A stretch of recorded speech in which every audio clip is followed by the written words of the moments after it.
Hello, it's Eric with Smokin Chisel.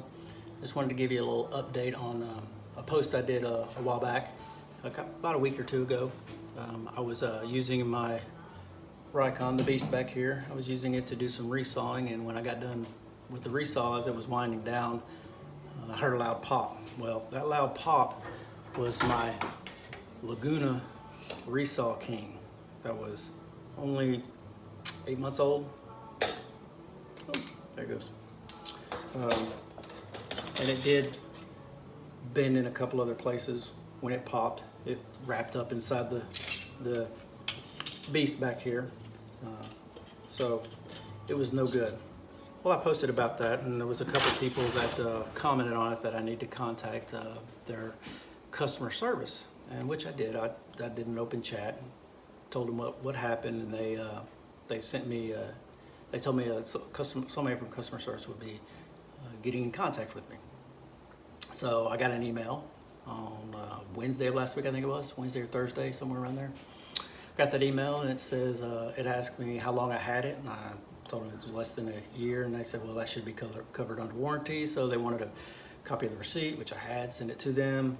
I even sent them a picture of the original box it came in, kind of anal about my stuff, so I usually keep boxes. I've got loads of boxes upstairs of stuff the tools came in. I sent him a picture of the blade, I sent him a picture of the box, sent him a picture of the receipt. Actually, I sent him the receipt. I guess that was Wednesday or Thursday of last week, and I hadn't heard anything, so I was kind of wondering what was going on, and I was outside earlier. That's why I'm kind of sweaty.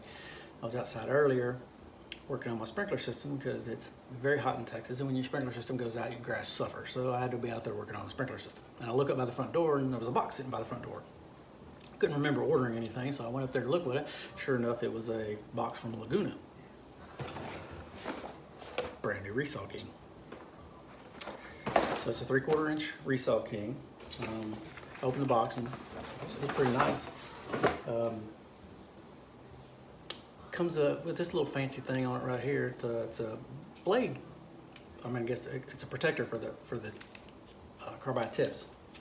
I really like that. And when it's not on the bandsaw, it's going to go back on there.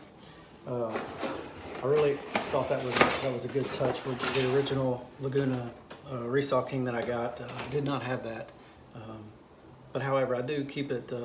Like I said, I keep the box that it came in.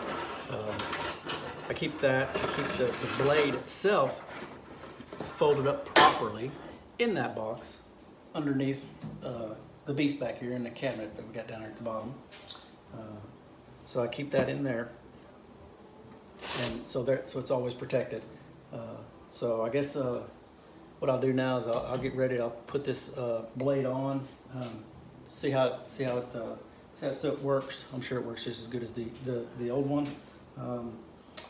For putting these on, I do use the Alex Snodgrass method, which I really like that method. I really like Alex Snodgrass. I met him at the woodworking show a couple years ago.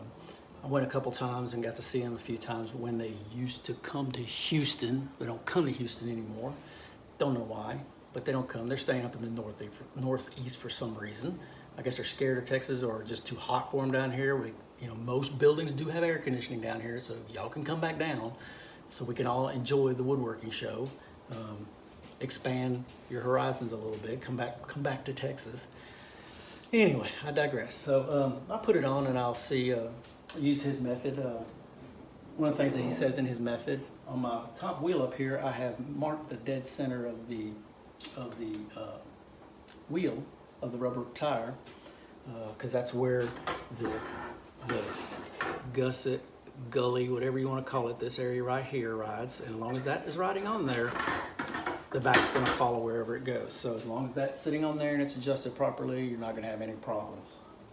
So I mark mine just so I know every time, it doesn't matter which blade I put on there, I know where the dead center is. So I mark that with a Sharpie. And one of the things that he recommends is taking your table off. I do take the table off of this. However, I think he's working with Powermatic or something like that, which are very good bandsaws. I like my Rikon. However, getting the table off the Rikon is a little bit more difficult than it is getting it off, I guess, Powermatic, I'm assuming. I've looked at them at the stores and stuff. It looks like a little bit easier. There's one bolt on here that's a little bit difficult to get to, but it's not really that bad, so it takes just a little extra time. I take the table off and I adjust everything, and then I put the table back on, make sure everything's adjusted, make sure everything's level, everything's square, and then I go from there, setting my guides and everything, just like he does in his video. If you want to search online at his video, it's Alex Snodgrass bandsaw setup or something like that. But it's just type in his name. It's pretty. It'll come right up. So may do a video showing the setup, maybe showing resawing it. I did a little. I don't know if it's a little short video or something. I did it a while back when I first got the blade, showing it on some bird's eye maple, and done really well. So I'm expecting this one to do just as well, and I'll set everything up and let you know how it goes.